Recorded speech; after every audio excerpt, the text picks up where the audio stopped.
Welcome to West Texas Droning. Who you going to call? Drone Busters.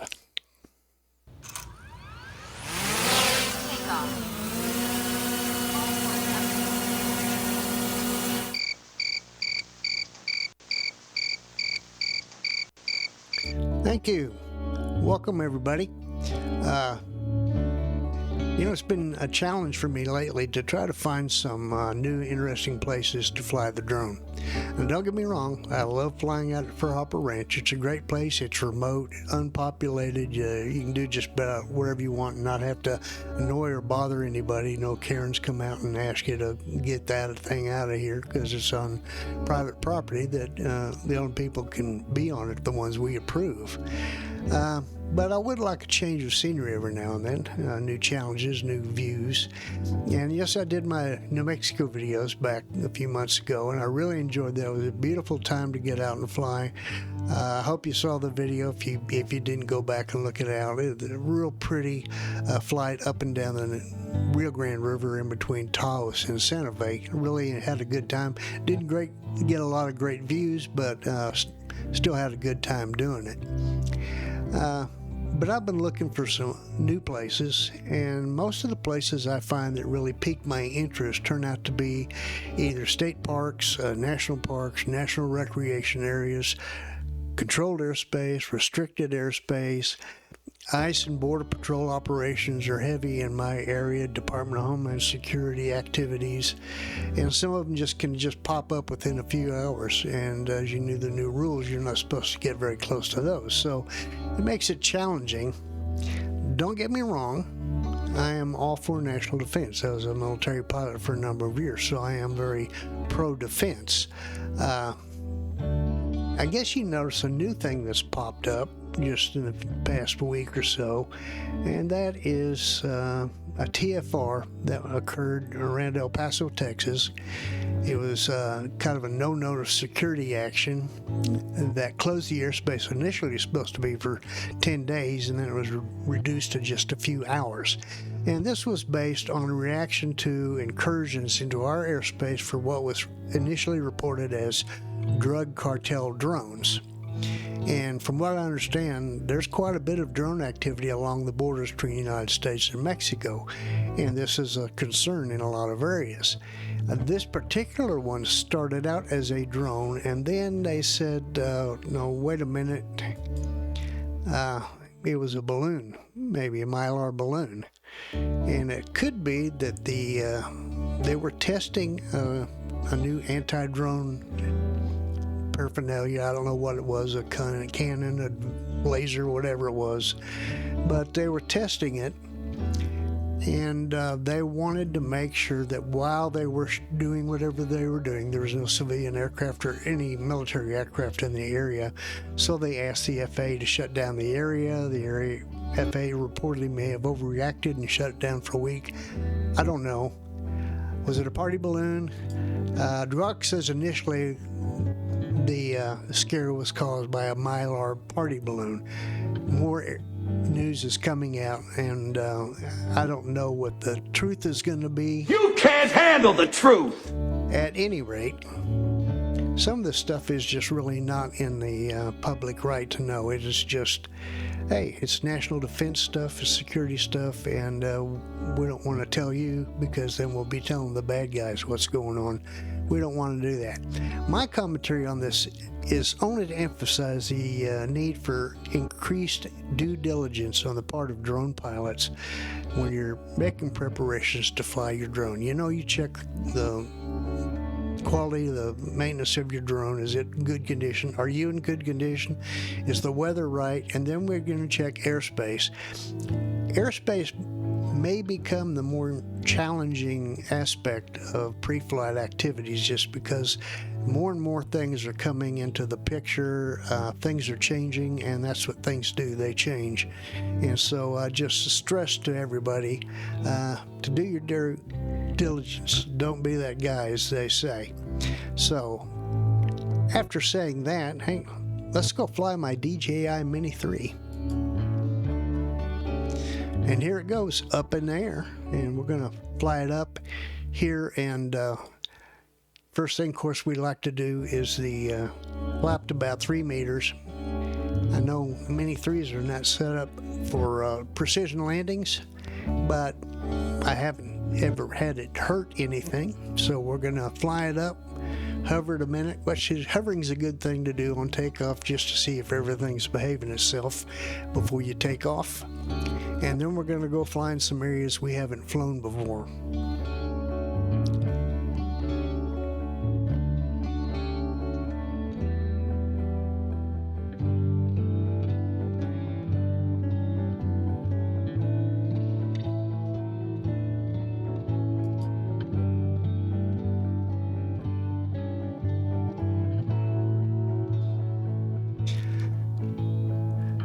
We've never really launched and flown around and recovered in this particular part of the property, so I thought I'd come down here, and my original intention was to do a 360 circle around Big Round Mountain. And from this takeoff spot, and from many of them, of course, you're close to the mountain, and to do a 360 circle around it, you get behind the mountain. And on my tests, there was an issue with losing a signal between the controller and the drone. So I'm re-examining how I'm going to do that, and it looks like I'm going to have to climb way up on top of the mountain to do that circle. In the meantime, you can see through this flyover, it's great benefit to have this technology in this kind of an operation. You can look for critters, you can look for things that shouldn't be there, things that should be there that are missing. Fly fence post patrols, make sure there's nobody going in or out, or any damage or compromise of the border. And this is all to protect our cattle, our livestock, neighbors' livestock, and just to keep a handle on what's going on.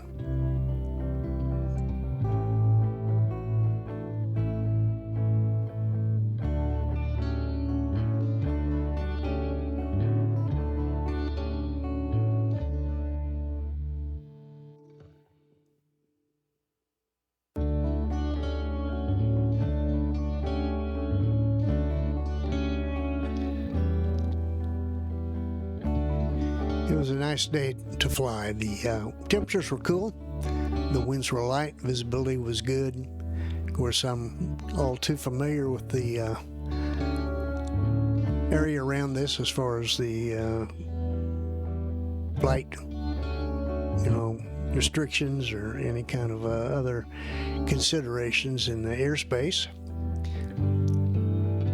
So it was just turned out to be a great day to fly.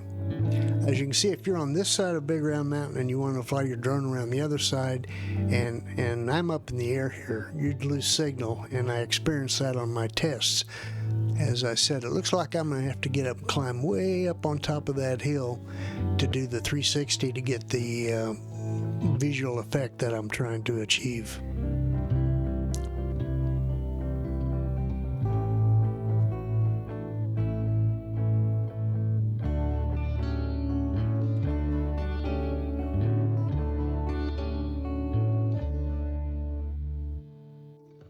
And part of the jerkiness of this, I was in FPV mode and I hadn't done it in a while, and I was a little bit abrupt on the controls, so I apologize for the sloppy handling of the aircraft.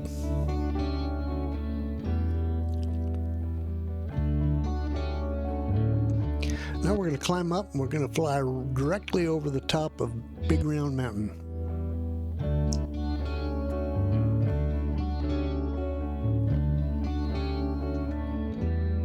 And there you can see the rim rocks that make a circle around the top.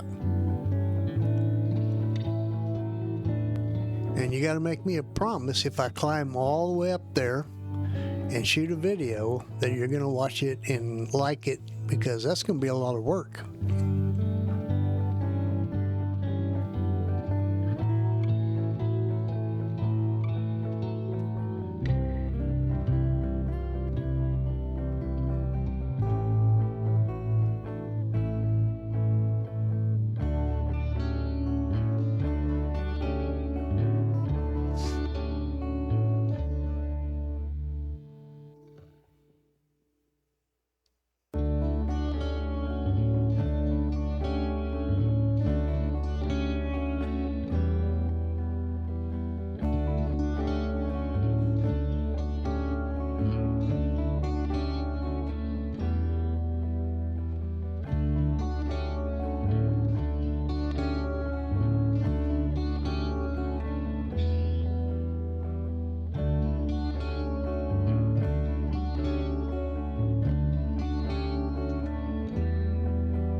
So now we're going to do a return to home and see what kind of landing we can get out of the Mini 3.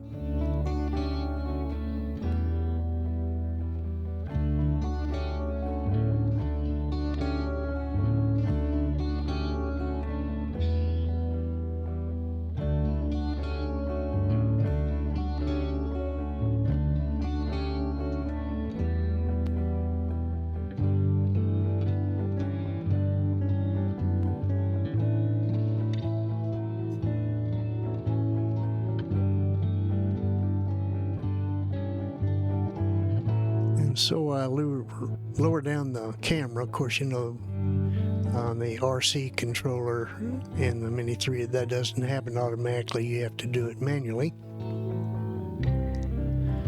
And I'm going to kick a rock out of the way there in case this thing gets too far off the pad. I don't want to damage any propellers.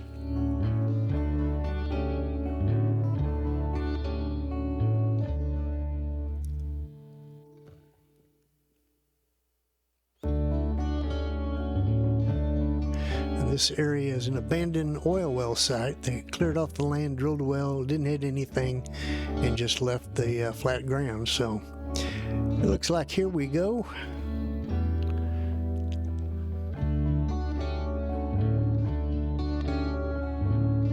Not quite all on the pad. Here's the action camera view.